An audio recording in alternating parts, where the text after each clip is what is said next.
देखिए पिछले वीडियो में अपन ने जहाँ तक क्वेश्चन किए थे उसके आगे देखिए, अब दो पासों को एक साथ उछाला जाता है, दो पासों को एक साथ उछाला जाता है तो इसकी प्रायिकता क्या होगी। अब इसमें जो बनने वाले जो क्वेश्चन है अधिकतर योग वाले क्वेश्चन पूछे जाते हैं कि दोनों पासों पर अंकित जो संख्याएं हैं उन संख्याओं का योग आपसे कुछ भी पूछा जा सकता है। जैसे पूछ लिया जाए कि दोनों पासों पर अंकित संख्याओं का योग 2 आए, 3 के बारे में पूछ ले, 4 के बारे में पूछ ले, 5, 6, 7, 8, 9, 10, 11, 12, कुछ भी आपसे पूछा जा सकता है। किसका पूछा जाएगा? दोनों पासों पर अंकित संख्याओं का योग। अब सबसे पहले हल में अपन क्या लिखेंगे? दो पासों को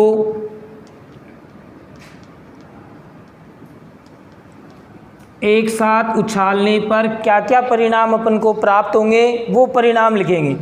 तो दो पासों को एक साथ उछालने पर प्राप्त परिणाम।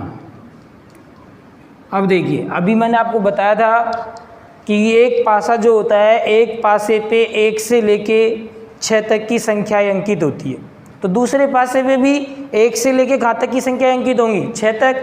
अब दोनों पासों को अगर अपन एक साथ उछाले तो अपन मान लेते हैं कि पहले पासे पर अंकित संख्या अपन को क्या प्राप्त हो गई? 1 प्राप्त हो गई। कि पहले पासे पे 1 आ गया तो दूसरे पे भी 1 आ सकता है, ठीक है। पहले पासे पे अपन क्या मान रहे हैं? 1, तो दूसरे पासे की संख्याएं चेंज करते चलो, आपको संख्याएं प्राप्त हो जाएंगी। मैंने पहले पासे पे क्या माना है? 1, दूसरे पे भी क्या आ गया? 1। जरूरी नहीं है, पहले पासे पे तो अपन क्या मान लेते हैं? 1 ही मानेंगे, तो दूसरे पे 2 भी आ सकता है। पहले पासे पे तो 1 ही रहेगा, दूसरे पे 3 भी आ सकता है, 1 और 4 भी आ सकता है, 1 और 5 भी आ सकता है, 1 और 6 भी आ सकता है, 1 और 7 आ सकता है क्या? नहीं आएगा, क्योंकि 1 से कहाँ तक की संख्या अंकित है? 6 तक। तो यहाँ मैंने पहले पासे की जो संख्याएं हैं वो 1 मानी है सभी में। पहले पासे को मैंने स्थिर माना है, जैसे ये पासा है आपका, इस पासे को मैंने स्थिर माना है, दूसरे पासे की संख्याएं चेंज कर दी। अब अपन क्या करेंगे? पहले पासे की संख्या क्या मान लेते हैं? 2, दूसरे पासे की संख्या चेंज करते चलो, 2 और 1 भी आ सकता है, 2 और 2 भी आ सकता है, 2, 3, 2 और 4, 2, 5, 2, 6। अब पहले पासे की संख्या 3 मान लेते हैं, तो 3, 1, 3 और 2 भी आ सकता है, 3, 3 आ सकता है, 3, 4, 3, 5, 3, 6। इसी प्रकार पहले पासे की संख्या 4 मान लेते हैं, दूसरे की चेंज करते चलो, 4, 1, 4, 2, 4, 3, 4, 4, 4, 5, 4, 6। इसी प्रकार पहले पासे की संख्या 5 मान लेते हैं, 5, 1, 5, 2, 5, 3, 5, 4, 5, 5 और 5, 6। अब पहले पासे की संख्या क्या मान लेंगे? 6, वही चेंज कर दो, 6, 1, 6, 2, 6, 3, 6, 4, 6, 5 और 6, 6। ये अपन को प्राप्त परिणाम हो गए। अब देखिए, इसमें जो क्वेश्चन पूछे जाते हैं वो क्वेश्चन किस तरीके से पूछे जाते हैं। ये तो अपन को दो पासों को एक साथ उछालने पर ये परिणाम अपन को प्राप्त हो सकते हैं। अब इसके कुल परिणाम कितने हो गए? ये 36। अभी आपको बताया था एक पासे के परिणाम कितने? 6। एक बार उछालेंगे तो घात कितनी? 1। 2 बार उछालेंगे तो घात कितनी? 2। अब इसके कुल परिणाम आपको प्राप्त हो जाएंगे। एक बार उछालने पे 6 परिणाम आएंगे, 2 बार उछालने पे 36 कुल परिणाम आएंगे। तो यहाँ पर लिखेंगे घटना के कुल परिणाम कितने प्राप्त हो गए अपन को? 36। घटना के कुल परिणाम बराबर 36। तो इस घटना के कुल परिणाम कितने हो गए? 36। अब इसमें जो पूछे जाने वाले जो क्वेश्चन है वो किस तरीके से पूछे जाएंगे। अब मैंने यहाँ पे कोई संख्या नहीं डाली है, मैं सभी संख्याओं का योग आपको बता दूंगा। तो किस तरीके से क्वेश्चन आएगा आपके, दोनों पासों पर अंकित संख्याओं का योग वाला क्वेश्चन आपसे पूछा जाएगा कि दोनों पासों पर अंकित संख्याओं का योग, और नीचे मैं इसकी प्रायिकता निकाल देता हूँ।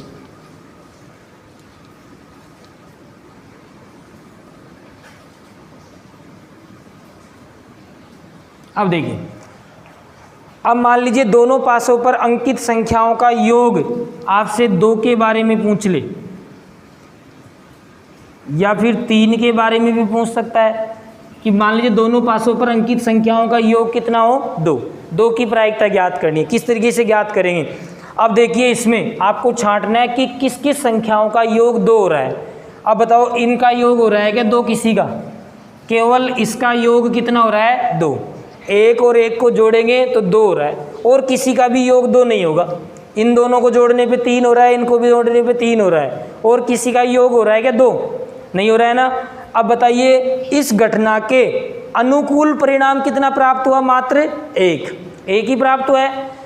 भाई इस घटना के सूत्र क्या था आपका प्रायिकता का, घटना के अनुकूल परिणाम बटे घटना के कुल परिणाम। तो प्रायिकता का आपका सूत्र था घटना के अनुकूल परिणाम बटे घटना के कुल परिणाम, यह आपका सूत्र था। अब कुल परिणाम तो अपन को प्राप्त हो गए, कुल परिणाम तो कितने आए थे 36। अब केवल आपको क्या देखने हैं, जिसकी प्रायिकता पूछी जाए उसके अनुकूल परिणाम छांटने। अब यहाँ अपन ने पूछा है कि दोनों संख्याओं पर अंकित संख्याओं का योग कितना होना चाहिए 2, तो 2 की प्रायिकता निकालेंगे तो 2 के अनुकूल ही परिणाम निकालेंगे, तो अनुकूल परिणाम कितना हो रहा है, मात्र 1। अब यहाँ आप इसकी प्रायिकता लिख दो। अब बताओ सूत्र के अनुसार जमा दो, अनुकूल परिणाम कितना प्राप्त हुआ 1, तो 1, और कुल परिणाम कितने हैं 36, तो इसकी प्रायिकता क्या हो गई 1/36। दोनों पासों पर अंकित संख्याओं का योग कितना पूछ ले 3। अब मान लीजिए मैं यहाँ पूछ रहा हूँ कि दोनों पासों पर अंकित संख्याओं का योग कितना आ जाए 3 के बारे में पूछ ले, तो इसकी प्रायिकता क्या होगी, कैसे निकालेंगे। 3 योग किस किस का हो रहा है वो देखिए, 2 और 1, इन दोनों का योग कितना हो रहा है 3। अब बताओ इन दोनों का योग भी 3 हो रहा है क्या, तो 2 और 1 3, इसका भी 1 और 2 3, तो बताओ कितने अनुकूल परिणाम हुए 2, एक तो ये हो गया और एक ये हो गया, तो इस घटना के अनुकूल परिणाम कितने हुए 2, तो इसकी प्रायिकता क्या हो जाएगी 2/36। अब इसको काट सकते हो आप, अभी तो मैं केवल सारणी बना के बता रहा हूँ। अगला क्वेश्चन पूछ लिया जाए कि दोनों पासों पर अंकित संख्याओं का योग कितना हो 4। अब 4 योग किस किस का हो रहा है वो देखिए, बताओ इन दोनों का योग 4 हो रहा है क्या, 3 और 1 4, इन दोनों का योग भी 4 हो रहा है ना, 2 और 2 4, और इसका भी योग कितना हो रहा है। अब बताओ इस 4 योग आने के अनुकूल परिणाम कितने हुए, कितने हैं 1 2 3, इसकी प्रायिकता क्या हो जाएगी 3/36। इसी प्रकार 5 के बारे में पूछ लिया जाए, 6 के बारे में पूछ लिया जाए, 7 के बारे में पूछ लिया जाए, 8 9 10 11 12 13। अब देखिए एक क्वेश्चन था और क्वेश्चन कितने सारे तैयार हो गए। अब बताइए 5 योग किस किस का हो रहा है ये देखते हैं, 4 और 1 5, 3 और 2 5, इसका भी योग 5 हो रहा है और इसका भी योग 5 हो रहा है, 1 2 3 4, इसके अनुकूल परिणाम कितने आए 4, तो यहाँ लिख देंगे 4 तो अनुकूल परिणाम और कुल परिणाम कितने 36, तो 4/36 इसकी प्रायिकता हो गई। अब 6 योग किस किस का हो रहा है वो देखिए, 5 और 1 6, इनका योग भी 6 हो रहा है, इसका भी 6 हो रहा है, इसका भी 6 हो रहा है। इस तरीके से तिरछी लाइन से भी चलेगी आपकी, 1 2 3 4 5, तो इसकी प्रायिकता क्या हो जाएगी 5/36। इसी प्रकार योग कितना 7 योग किस किस का हो रहा है, 6 और 1 7, 5 और 2 7, इसका भी योग 7 हो रहा है, ये पूरा योग कितना हो रहा है 7। तो 1 2 3 4 5 6, इसके अनुकूल परिणाम कितने आए 6, और घटना के कुल परिणाम कितने थे 36, तो 6/36। अब योग कितना 8 योग आने की प्रायिकता निकालते हैं। अब 8 योग किस किस का हो रहा है 6 और 2 8, 5 और 3 8, इनका योग भी 8, 1 2 3 4 5, इसकी प्रायिकता 5/36। 9 योग किस किस का हो रहा है 6 और 3 9, इनका योग क्या हो रहा है 9, तो इसके अनुकूल परिणाम कितने 4 4/36। 10 योग इनका हो रहा है तो कितने हो गए 3/36। 11 योग किस किस का हो रहा है 6 और 5 11, इन दोनों का हो रहा है तो 2/36। 12 योग किसका हो रहा है 1 का ही हो रहा है तो 1/36। अब बताओ 13 योग हो रहा है क्या किसी का, नहीं हो रहा है ना, तो कौन सी घटना हो गई ये असंभव घटना बताई थी आपको। अब यहाँ बताओ इसके जो परिणाम प्राप्त हुए थे उसमें किसी का भी योग क्या नहीं हो रहा है 13, तो ये असंभव घटना हो गई। तो असंभव घटना की प्रायिकता में से क्या पाई जाती है 0, तो इसकी प्रायिकता क्या रहेगी 0। अगर मान लीजिए आपसे पूछ ले जाए कि दोनों पासों पर अंकित संख्याओं का योग कितना हो 1, अब 1 योग हो रहा है कि किसी का, कम से कम योग कितना था 2, 1 किसी का भी नहीं है तो इसकी भी प्रायिकता क्या होगी 0। तो ये तो हो गया आपका सारणी का तरीका, इस तरीके से हो गया। अगर मान लीजिए आपसे केवल एग्जाम में छोटा क्वेश्चन पूछा जाए तो इतनी बड़ी सारणी थोड़ी बनाओगे, किस तरीके से करना है शॉर्ट में। अब आपको ये तो सभी को आपको याद हो जाएगा कि 2 पासों को अगर अपन एक साथ उछालेंगे तो उसके कुल परिणाम कितने होंगे 36 प्राप्त होंगे। अब डायरेक्ट शॉर्ट तरीका किस तरीके से निकालेंगे कि मान लीजिए आपसे क्वेश्चन में डायरेक्ट पूछा जाए कि 2 पासों को एक साथ उछाला जाता है, इसकी प्रायिकता क्या होगी कि दोनों पासों पर अंकित संख्याओं का योग कितना आ जाए 8। अब केवल एक ही क्वेश्चन पूछा है और आपको एक क्वेश्चन पूछेगा तो 2 नंबर का या 1 नंबर का ही पूछेगा, तो इतना बड़ा थोड़ी करेंगे। इसके लिए अपन शॉर्ट में क्या करते हैं, सबसे पहले लिखेंगे 2 पासों को एक साथ उछालने पर घटना के कुल परिणाम कितने आ जाएंगे 36। ये आपको लाइन लिखनी है शुरू में कि 2 पासों को एक साथ उछालने पर प्राप्त कुल परिणाम। क्या लिखोगे 2 पासों को एक साथ उछालने पर प्राप्त कुल परिणाम बराबर कितने 36। अब आपको यहाँ लिखना है नीचे दोनों पासों पर अंकित संख्याओं का योग कितना पूछा है आपसे 8, तो योग 8 आने के अनुकूल परिणाम, किसके अनुकूल परिणाम निकाल रहे हैं कि दोनों संख्याओं का योग कितना आना चाहिए 8।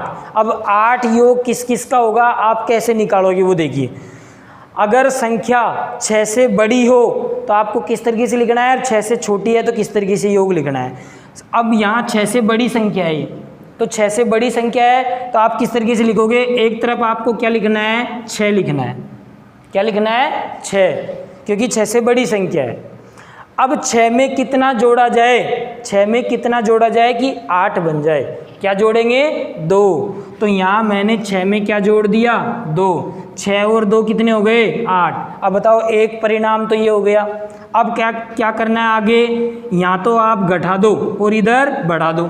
यहाँ घटाएंगे तो क्या आएगा 5, यहाँ बढ़ाएंगे तो क्या आएगा 3, यहाँ घटाएंगे तो क्या आएगा 4, यहाँ बढ़ाएंगे तो 4, यहाँ घटाएंगे तो क्या आएगा 3, यहाँ बढ़ाएंगे तो क्या आएगा 5, यहाँ घटाएंगे तो क्या आएगा 2, यहाँ बढ़ाएंगे तो क्या आएगा 6, यहाँ घटाएंगे तो क्या आएगा 1, यहाँ बढ़ाएंगे तो क्या आएगा 7 आता है क्या पासे में, नहीं आता है ना, तो इसको नहीं लिखेंगे।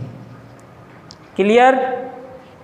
6 और 2 8, 5 और 3 8, 4 और 4 8, 3 और 5 8, 2 और 6 8। अब बताओ कितने अनुकूल परिणाम हुए, 1 2 3 4 5। घटना के अनुकूल परिणाम कितने प्राप्त हो गए 5। अब इसकी प्रायिकता लिखते हैं, घटना के अनुकूल परिणाम कितने आए 5 और कुल परिणाम कितने थे 36। ये कौन सा तरीका हो गया आपका, शॉर्ट तरीका हो गया।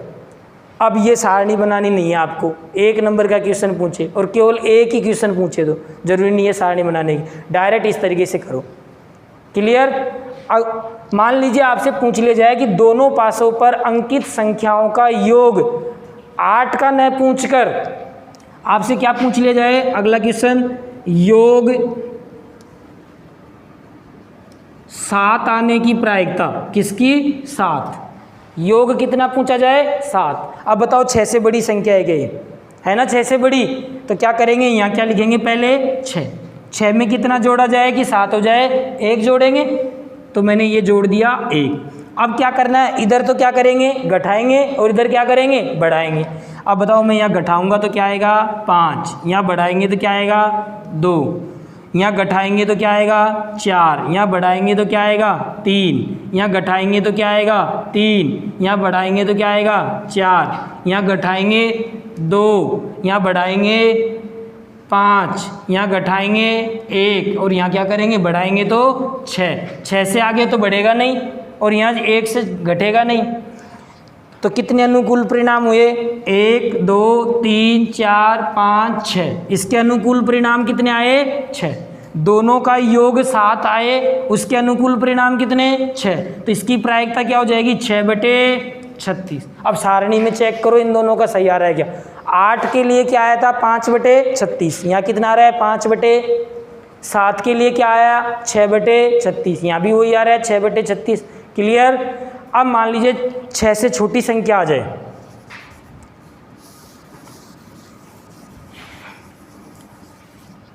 से छोटी संख्या आ जाए, मान लीजिए आपसे योग 6 का ही पूछ लिया जाए, किसका पूछ ले 6 का, कि दोनों संख्याओं का योग कितना हो 6। अब क्या करना है आपको, 6 से छोटी या 6 के बराबर आ जाए तो क्या करना है, पहले आपको क्या लिखना है 1, ये लिख दिया मैंने 1 में कितना जोड़ा जाए कि 6 बन जाए, 5 जोड़ेंगे। अब मैंने यहाँ तो छोटी संख्या ली है और इधर कौन सी संख्या ली है बड़ी, तो यहाँ तो क्या करेंगे बढ़ा दो और इधर क्या कर दो घटा दो।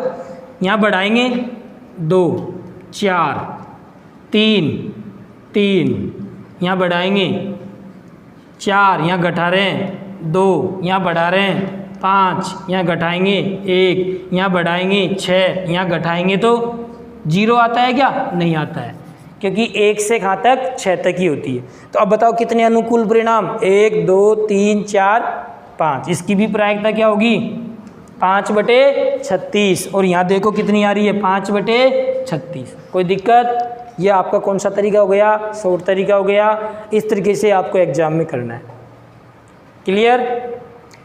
अब इसमें अगला क्वेश्चन क्या पूछा जाता है इसी में, कि दोनों पासों पर अंकित संख्याएं सम हो या विषम, सम या विषम के बारे में पूछा जाता है, कि दोनों पासों पर अंकित संख्याएं विषम संख्या हो या दोनों पासों पर अंकित संख्याएं सम संख्या हो। इसके बारे में भी अपन वो करेंगे।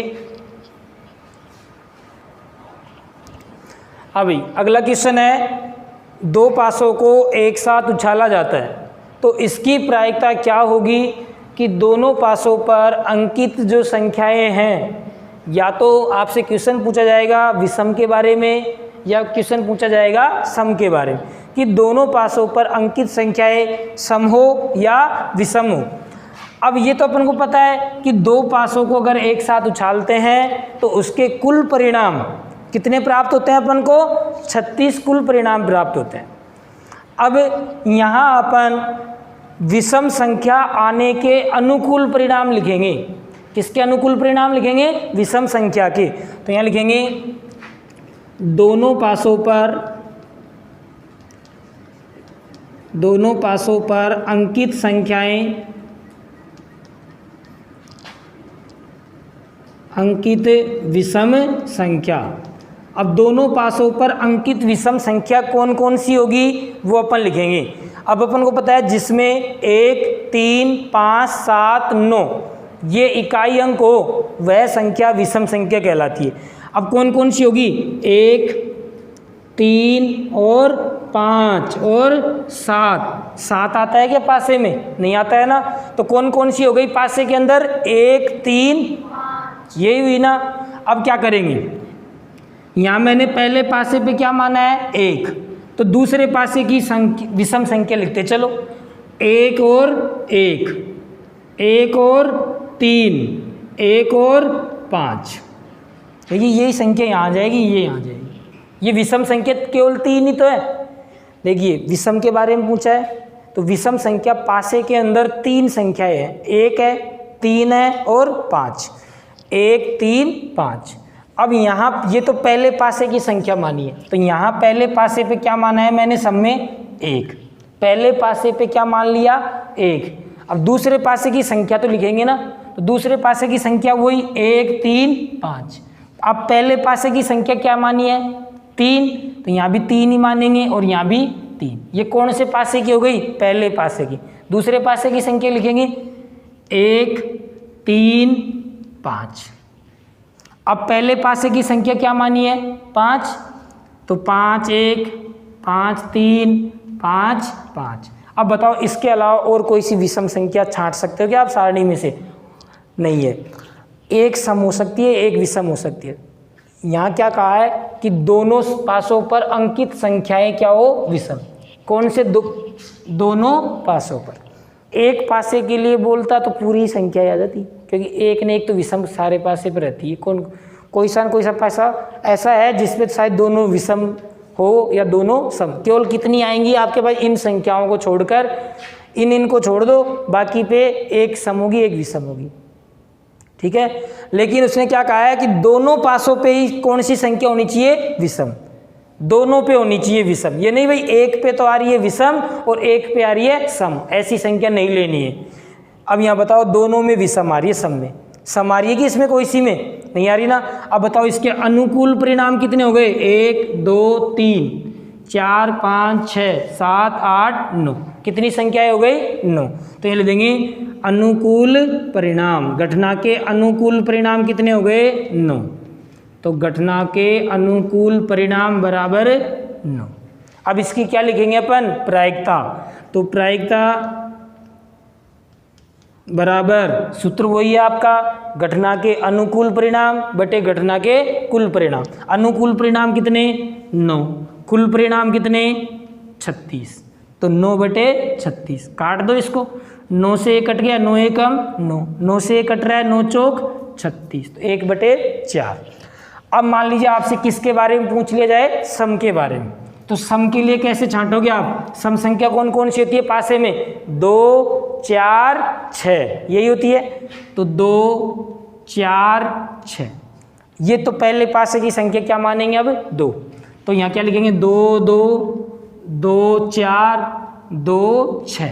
केवल दूसरे पासे की चेंज करनी है, पहले की तो वही रखनी है। अब बताओ पहले की क्या मानी है? 4 4 2 4 4 4 6 6 2 6 4 6 6। कितनी हो गई इसकी भी अनुकूल परिणाम?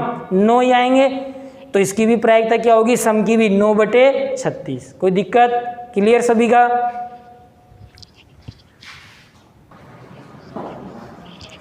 देखिए बेटा अगला क्वेश्चन है, एक अच्छी प्रकार से फेंटी गई ताश की गड्डी में से, ताश की गड्डी से संबंधित क्वेश्चन है। तो इस पत्ती में से एक पत्ता यादृच्छिक निकाला जाता है, तो इसकी प्रायिकता क्या होगी?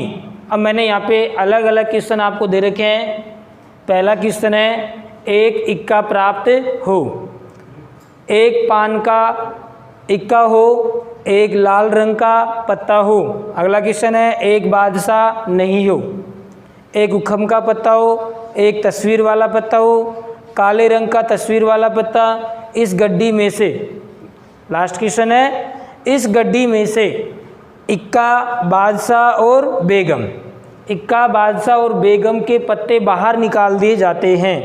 अब शेष पत्तों में से एक पत्ता निकाला जाता है, तो इसकी प्रायिकता क्या होगी कि वह पत्ता कौन सा हो? गुलाम का हो। अब सबसे पहले आपको पता होना चाहिए कि ताश की गड्डी में कुल परिणाम कितने होते हैं।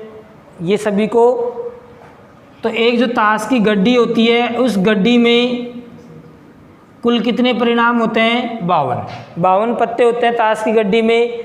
अब जो 52 पत्ते पाए जाते हैं, इसमें से 2 प्रकार के पत्तों में डिवाइड होता है, यानी लाल रंग और काले रंग में होता है। तो लाल रंग के पत्ते होते हैं इसमें 26।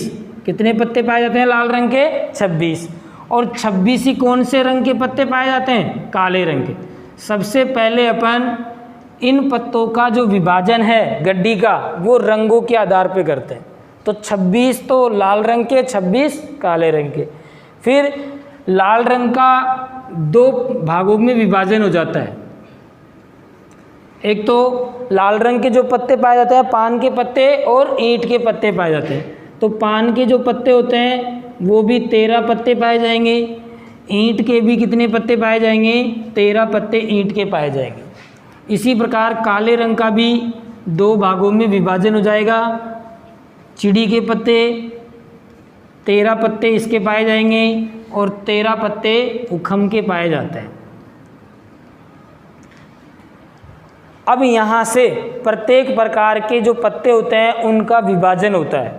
जैसे बात करें, सबसे पहले इक्का की बात करें अपन, तो जो ताश की गड्डी में पान का इक्का 1 होगा, ईंट का भी 1 हो जाएगा, चिड़ी का भी 1 और उखम का भी 1, और टोटल कुल मिला के कितने इक्के हो जाते हैं? 4 इक्के हो जाते हैं। अब देखिए, अगर किसी का नाम ले लिया जाए, तो वो केवल 1 ही इक्का होगा। जैसे मैंने कह दिया कि पान का इक्का, तो पान का इक्का केवल कितना है? 1। और मैं नाम नहीं लूँ तो डायरेक्ट ये कहा जाए कि 1 इक्का, तो इक्का यहाँ ये सभी आएंगे। अब कितने आएंगे? 4 आएंगे। नाम ले लिया जाए तो 1 आएगा, नाम नहीं लिया जाए तो 4 पत्ते आएंगे। इसी प्रकार बादशाह हो जाएंगे 4, 1, इसका कितने होंगे? वही 4। प्रत्येक प्रकार के 4-4 पत्ते पाए जाएंगे, यानी बादशाह, बेगम, गुलाम, यानी सभी ये जो पत्ते हैं सब कितने कितने पाएंगे? 2-2 पाए जाएंगे। अब इसमें लाल रंग के कितने हो गए? 2। काले रंग के कितने हो गए? 2 पत्ते हो गए। और किसी का नाम ले लिया जाए तो 1 पत्ता, रंगों के ऊपर आए तो 2 रहेंगे, और अगर किसी का नाम नहीं लिया जाए तो 4 पत्ते आएंगे। अब बात करें तस्वीर वाले पत्तों की। अब जो तस्वीर वाले जो पत्ते पाए जाते हैं वो बादशाह, बेगम और गुलाम। अब इन तीनों के अंदर क्या पाई जाती है? तस्वीर पाई जाती है, यानी चेहरा दिखाई दिया जाता है। तो 4 पत्ते किसके हो गए? बादशाह के। 4 ही किसके होंगे? बेगम के। और 4 ही किसके होंगे? गुलाम के। तो टोटल कितने तस्वीर वाले पत्ते हो गए? 12 तस्वीर वाले पत्तों में से लाल रंग के कितने? 6, और काले रंग के भी कितने? 6 हो जाएंगे। क्लियर यहाँ तक सभी का? अब अपन क्वेश्चनों की बात करते हैं। अब क्वेश्चनों में सबसे पहला क्वेश्चन क्या है? सबसे पहला क्वेश्चन है 1 इक्का हो। अब अपन को यहाँ किसी का नाम दिया हुआ है क्या? नहीं दिया रखा है ना। नाम नहीं दिया हुआ तो इक्के कितने पाए जाएंगे? 4। तो इसके अनुकूल परिणाम कितने होंगे? 4 होंगे। इसके अनुकूल परिणाम कितने? 4।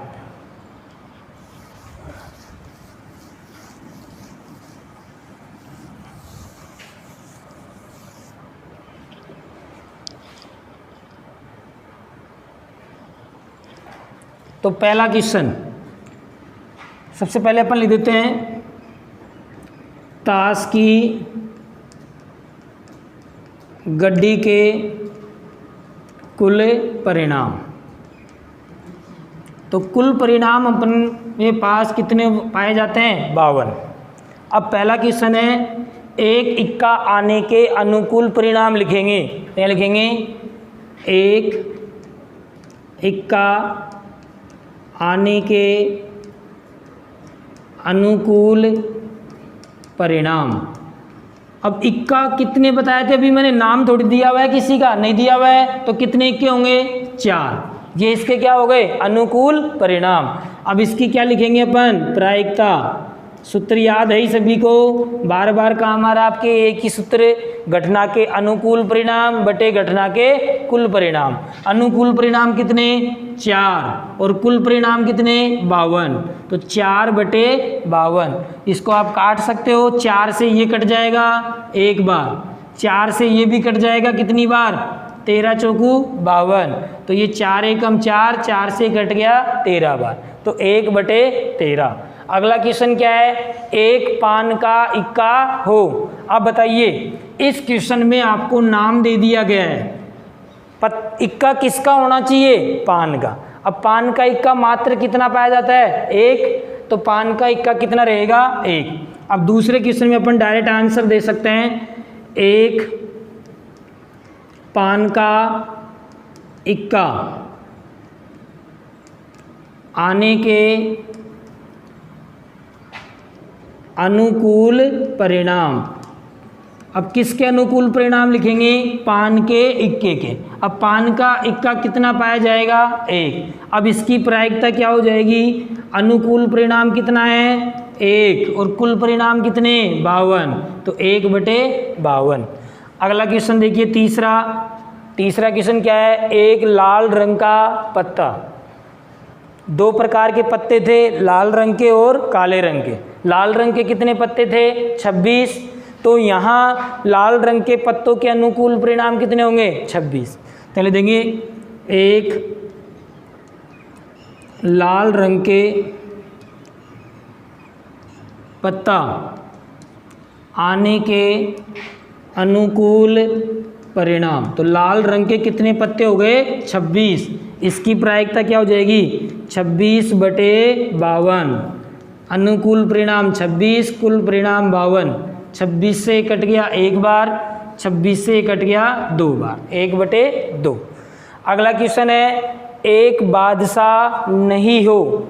अब यहाँ मना कर रहा है, वो किसके लिए मना कर रहा है कि बादशाह का पत्ता नहीं होना चाहिए, और आपको बताया था जिस चीज़ के लिए मना कर दिया जाए उसको छोड़ दीजिए, बाकी सभी पत्ते आपको लेने हैं। अगला क्वेश्चन लिखेंगे, एक बादशाह नहीं आने के अनुकूल परिणाम। अब बताइए बादशाह के पत्ते कितने होते हैं ताश की गड्डी में 4 ही पत्ते होंगे। अब इन 4 पत्तों के लिए तो क्या कर रहा है, वो मना कर रहा है कि बादशाह का पत्ता नहीं आना चाहिए, बादशाह का पत्ता नहीं आना चाहिए, तो इन 4 पत्तों को छोड़ देंगे। तो अपने पास पत्ते कितने हैं टोटल 52, 52 में से इन चारों के लिए क्या कर दिया उसने, मना कर दिया, तो शेष कितने पत्ते बचे 48। 48 के लिए मना थोड़ी किया है, नहीं किया है, तो अनुकूल परिणाम कितने हो गए 48। क्लियर।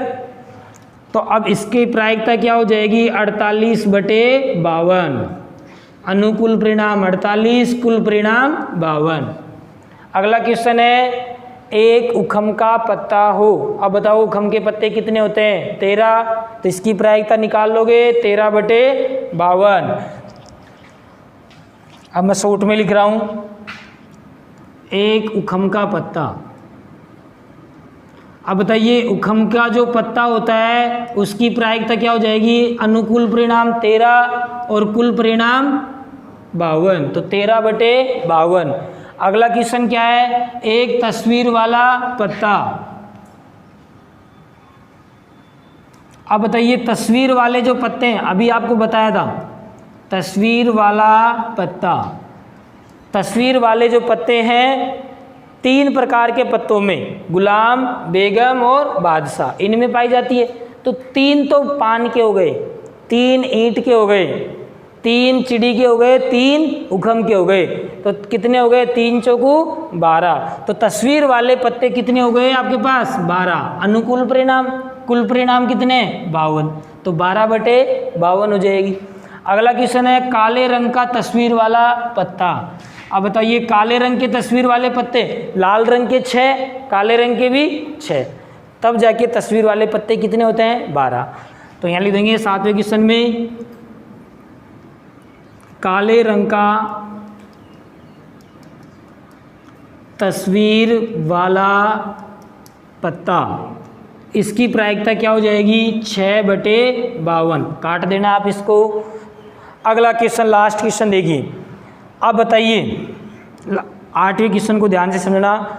इस गड्डी में से इक्का के, बादशाह के और बेगम, अब बताओ इक्के कितने 4 तो ये हो गए इक्के, 4 ही क्या हो गए बादशाह, और 4 ही क्या हो गई बेगम। तो 4 4 8 और 4 12 पत्ते कहाँ निकाल दिए जाते हैं, हटा दिए जाते हैं। अब बताओ उस गड्डी में से 12 पत्ते हटा देंगे, हटा के मैंने साइड में रख दिए, तो शेष कितने पत्ते बचे अपने पास 40 बचे। अब शेष पत्तों में से एक पत्ता निकाला जाता है। कितने पत्तों में से निकाल रहे हैं, अब 40 पत्तों में से निकाल रहे हैं। तो यहाँ लिखेंगे, तो 52 में से 8वें क्वेश्चन में से अपन कौन कौन से पत्ते निकाल रहे हैं, 12 पत्ते निकाल रहे हैं। तो कितने परिणाम बचे 40। अब बताओ कुल परिणाम कितने बचे आपके पास 40। अब 52 नहीं आएंगे, क्यों, क्योंकि अपन ने 12 पत्ते तो निकाल के बाहर हटा दिए या फेंक दिए, तो शेष कितने बचे आपके पास 40। तो अब कुल परिणाम कितने हो गए 40। कुल परिणाम कितने हुए 40। अब इन 40 पत्तों में से एक पत्ता निकाला जाता है, और वो पत्ता क्या होना चाहिए गुलाम। गुलाम की प्रायिकता पूछी गई, तो ये लिखेंगे गुलाम आने के अनुकूल परिणाम। अब पहले तो ये बताइए गुलाम कितने पाए जाएंगे, 4 ही होंगे क्या, क्यों, क्योंकि निकाला किस किस को है उसने, इक्का, बादशाह और बेगम, गुलाम को थोड़ी निकाला था। तो अनुकूल परिणाम कितने 4, इसकी प्रायिकता क्या हो जाएगी 4/40। इसको काट देना। अब मान लीजिए इसमें आपसे गुलाम की न पूछकर बेगम की पूछ ली जाए, तो बेगम की क्या होगी 0 होगी ना, क्यों, बेगम को तो उसने बाहर निकाल दिया, तो बेगम उसमें बची ही नहीं है, तो बेगम की प्रायिकता क्या होगी 0। क्यों, क्योंकि असंभव घटना हो गई, क्योंकि बेगम अपन ने बाहर निकाल दिए, तो उसमें बेगम नहीं होगी, तो उसकी असंभव घटना और उसकी प्रायिकता क्या होगी 0। लिया।